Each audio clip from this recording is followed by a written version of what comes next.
Sony NX800, Panasonic X1500. I'm sure some of you are curious what these cameras look like when they're shooting the same thing, or one right after the other. So in this video, here's just some test footage where I'm shooting both of these cameras so you can see what they look like compared to each other. Here's the Panasonic X1500. It's 24p. I have it at 1/48 shutter speed. The gain is set to 0. It's at the daylight preset white balance at 5600. It's on Cine D mode, and I have the f-stop at f4.8 with the image stabilization turned on. I left it at f4.8 because I'm going to be zooming in, and I want to test the autofocus, and then I want to avoid heavy stepping up or stepping down of the iris when I zoom. So 4.8 is should reduce that stepping. I'm under some dense tree cover, but it is a bright sunny day right now, and you can see on the bottom right the sunlight peeking out. Those are fairly hot areas of the dynamic range, but I think it's holding up pretty well. This is 422 10-bit. This is not log. The X1500 does not shoot log. Let's test some zoom. There's no ND filter on here because it's pretty well exposed underneath the shade here.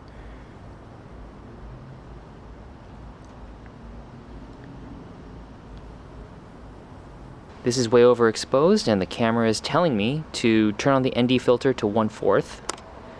There you go, I switch it to 1/4, and that looks like decent exposure. Still at 1/4 shutter speed, shooting this plant here. I'm gonna test the zoom and focus.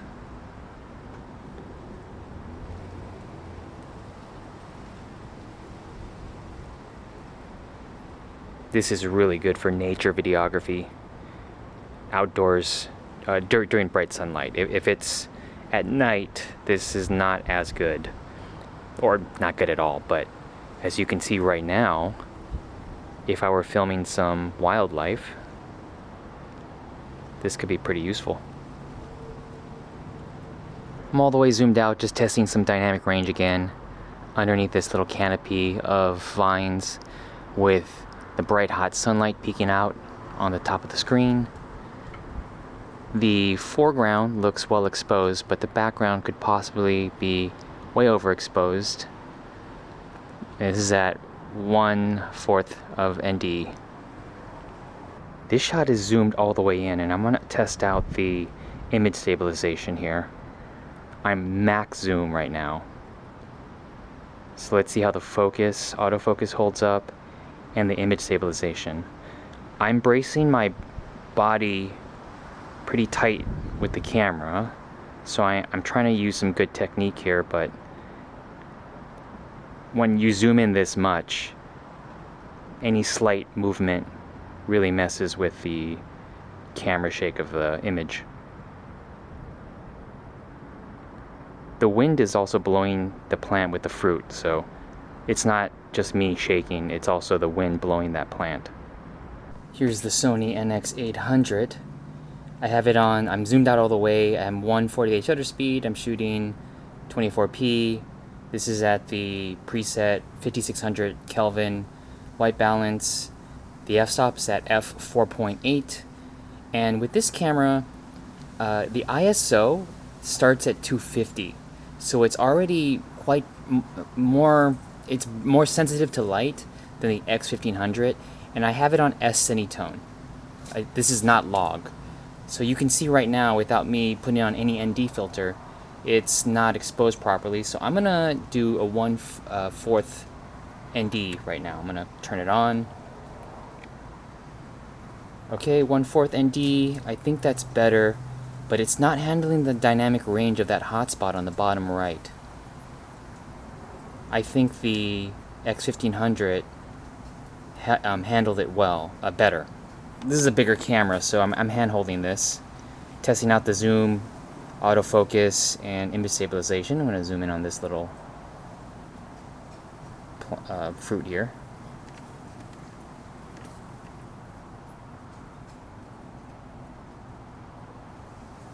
Alright, now that is way overexposed, so let me pop on another ND. This is ND 1/16. That is also overexposed. Let me pop another ND on. Okay, 164. That might be underexposed. So what I'm going to do now is I'm going to enable the variable ND. So that has different degrees of ND strength rather than the hard stops of 1/4, 1/16, and 1/64. So let me switch over. There you go. So now I swapped over to the variable ND, and the ND is automatically adjusting exposure for me. So it says on my screen it's ND 127. Alright, going on this plant here, and I have the variable ND set to auto, so it's auto adjusting to the exposure. I could set it on manual, but I just want to see what the auto variable ND is going to do. A lot of hot spots. I see a lot of blowouts. Let me test the zoom.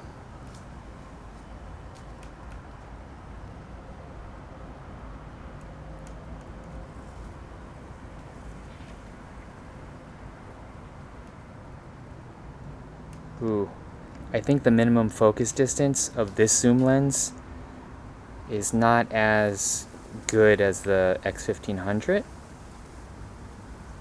but also this is a more powerful zoom lens. So sometimes a more powerful featured zoom lens with a bigger sensor makes the minimum focus distance less. The variable ND set to auto again, so it should auto adjust to this highly dynamic exposure shot. The foreground looks to be well exposed, but the background blown out because it's very bright sunlight. In fact, I have part of the sun in the shot here. Let me try to frame that out. Yeah, there's parts of the sky that do look recoverable, but the center part of the screen, the upper center background, I don't think that's recoverable. It's just way too blown out. Now I'm testing the max zoom of this lens. It's on auto ND. I'm handheld, so testing out the image stabilization at the same time. Now I'm shooting S-Log3 on the NX800, and I need to turn on the ND filter because this is just way too blown out. The base ISO when you're shooting S-Log3 is 1600, so that's just bad in bright sunlight. So I'm gonna enable the auto variable ND. So now that this is S-Log, I think the dynamic range is better than the s-cinetone. So if you look on the bottom right, it is still blown out, but I think it's recoverable. That pocket of light on the bottom right. Zoom in. The exposure looks like it's adjusting, and that's just the variable ND. Shooting this wall again with heavy sunlight and heavy shadow. Here's the plant. I'm going to zoom in.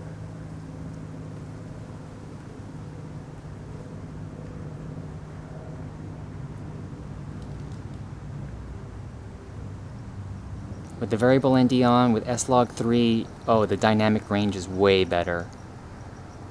It is handling the shadow in the foreground and then the blown out background much better. It's still blowing out when I'm pointing directly at the sun, but when I frame the sun out, like I'm doing right now, I think the sky is decently exposed, so I can recover that. Here's that all the way zoomed in shot of those fruit. I'm handheld.